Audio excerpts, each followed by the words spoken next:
Pia, jeg har taget en lille pakke med. Kunne I tænke jer at pakke den op? Ja! Godt, så kig mod trappen. Kommer her. Dagens mand.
Ser godt ud, Pia. Velkommen til Andy Strip.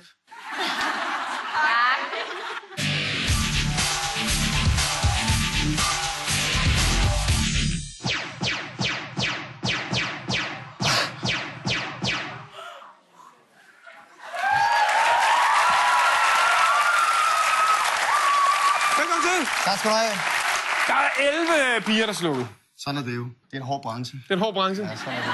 Der er stadig 9, der er tilbage. Og det er de smukkeste af dem, så det gør ikke noget.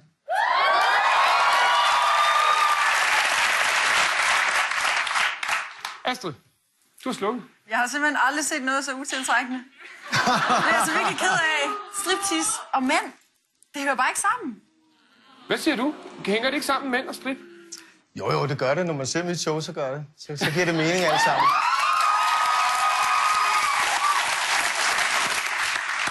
Pernille, Yeah! Yeah. Nej, men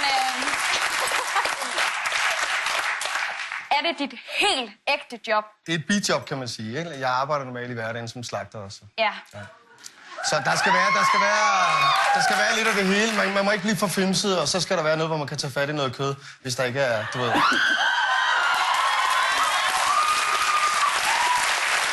hvorfor står der om det? Altså, jeg skal være helt ærlig. Du laver meget ballade. Har du gjort det eller sådan noget? Herværk og sådan noget? Eller? Nej, overhovedet ikke. Der er meget. Jeg ser bare sådan ud. Det er en facade, tror jeg. Har du ikke stjålet lidt og sådan noget? Nej, nej, jeg stiller ikke på. Alt det, jeg ejer her, det er mit. Nadia, du fik jo den helt store tur. Det er jeg så glad for. Det var så fedt. Wow. Det var virkelig skønt. Har du prøvet det før? Nej, jeg har aldrig prøvet at få en lapdance før. Jeg var så glad for, at det var mig. Så har jeg prøvet den. Sara! Jeg synes simpelthen, det er så ulækkert. Og jeg synes ikke, du er ulækker, men jeg tak. synes, det er så ulækkert med mandestrip. Ulækkert? Ja. Hvorfor er det ulækkert? En fyr skal ikke kunne lave den der. Hvad for en? Man skal Prøv at kunne se. danse. Skal du se den? Ja. Du skal se den? Vi skal da se den. Okay, du skal ikke kunne lave den her. Jeg kan lave den skal bedre du end den der. Jamen, det synes jeg også.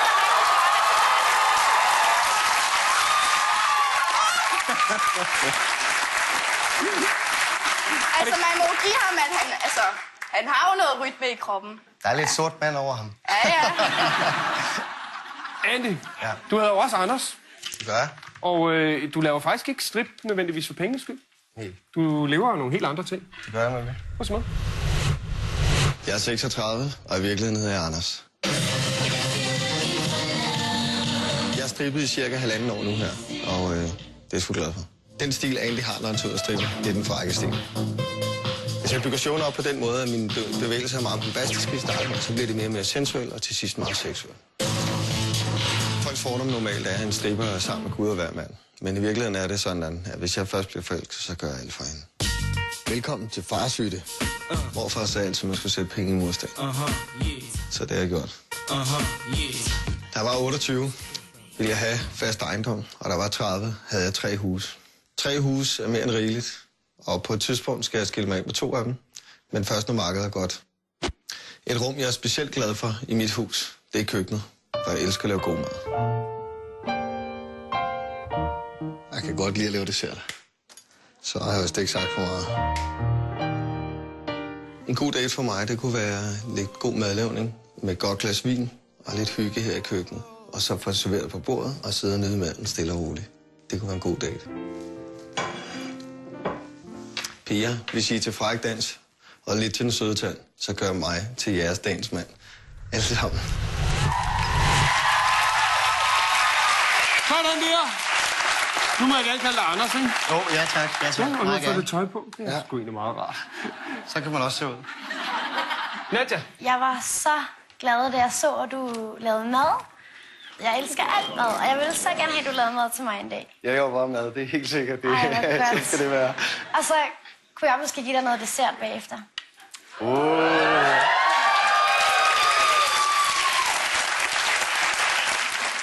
Hvor gammel er du, Nadja? Jeg er 18. Så er vi lige choppet halvvejs. Det passer perfekt.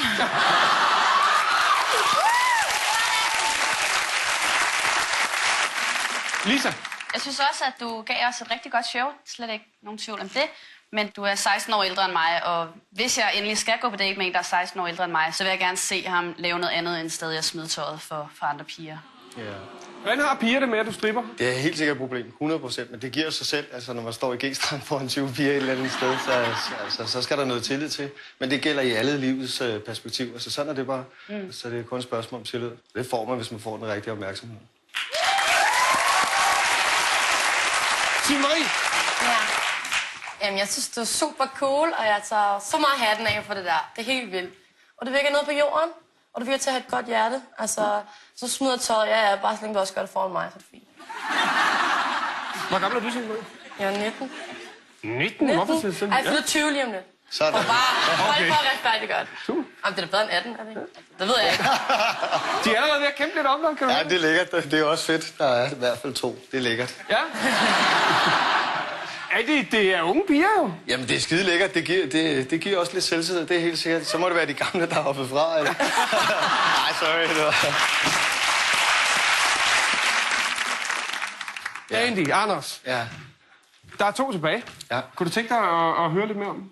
Ja, det bliver jeg nødt til. Nadja. Ja, altså jeg virker meget, altså jeg ser meget sød ud, men indeni så er jeg faktisk lidt rebelsk. Så jeg tror virkelig, at vi kunne være skøre sammen. Altså, der er jo konkurrence for Signe Marie derovre. Ja, men det tager jeg ikke som noget. Ja. Signe Marie. Jamen, jeg er en spralsk, og der er meget gang i mig. Og jeg kan godt lide at være nøgen.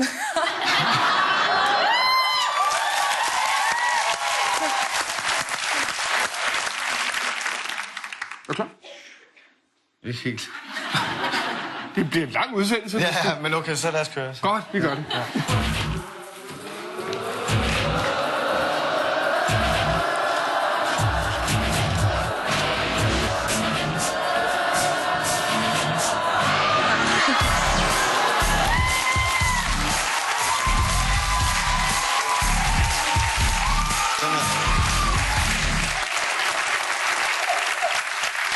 Så plukkede du Nadja. Eller, Ja. tager den med på date, hvorfor? Et eller andet sted, så har vi været meget tæt på hinanden allerede nu. Det er et godt tegn.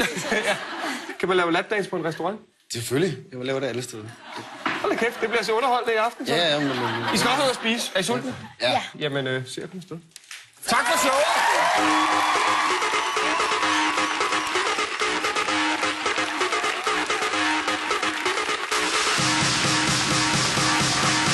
Det var 2 meget forskellige typer, vi havde med i dag, men heldigvis, så har pigerne forskellige smag, så de fik begge 2 en date. Har du lyst til at se, hvordan Nadja og Andy Strip, a.k.a. Anders' date, den går, så skal du blive hængende lidt endnu.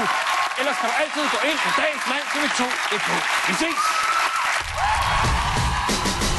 Efter jeg havde fået en lapdance af Anders, så tænkte jeg, det kunne lige være meget sjovt at komme på date med ham.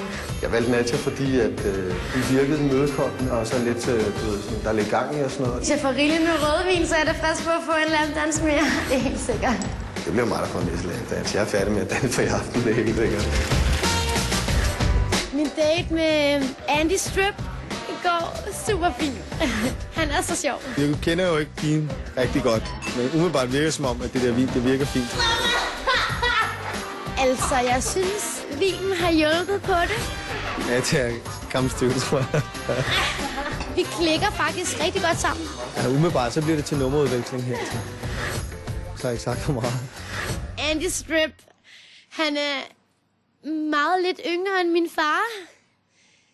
Så det holder jo ikke rigtigt, vel? No daddy.